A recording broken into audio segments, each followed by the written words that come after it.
Better late than never. Workmen were mending the viaduct on the main line.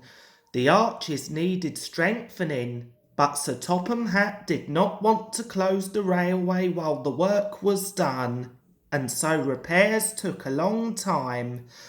The engines had to take great care when crossing the viaduct, and the delay often made them late at the junction.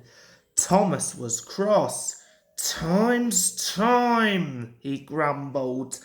"Why should I keep my passengers waiting while Henry and James dawdle about all day on viaducts?"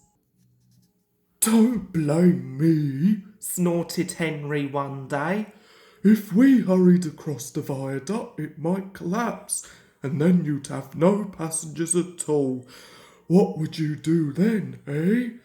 "Run my trains on time for one thing," retorted Thomas, and hurried away before Henry could answer.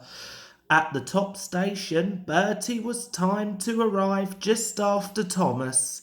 His passengers soon found that instead of going straight from Bertie to their train, they were having to wait until Thomas arrived.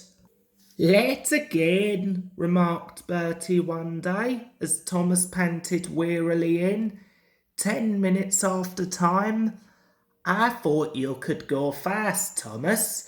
It's time we had another race.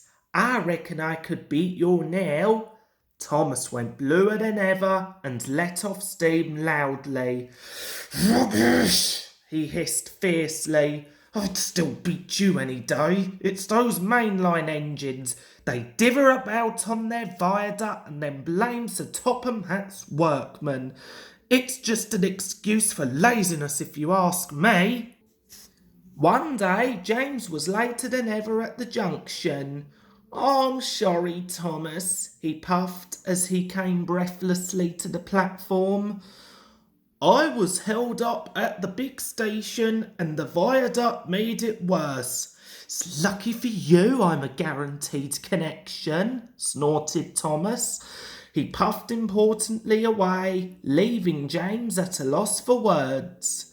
"Peep, peep," whistled Thomas at every station. "Get in quickly, please."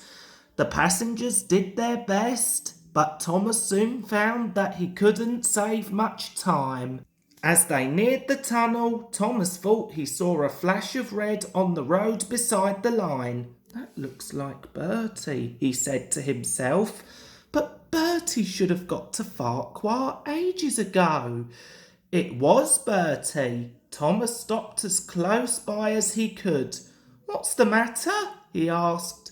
"I feel dreadful," mourned Bertie. "All upset inside, and driver says he can't make me better. Thank goodness you're late. Can you take my passengers, please? They'll never get home otherwise." "Of course," agreed Thomas.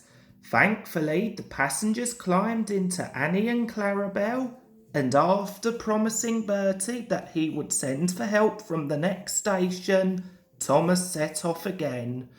Already he was feeling much more cheerful. All the passengers reached home safely, and when Bertie was better, he came to thank Thomas.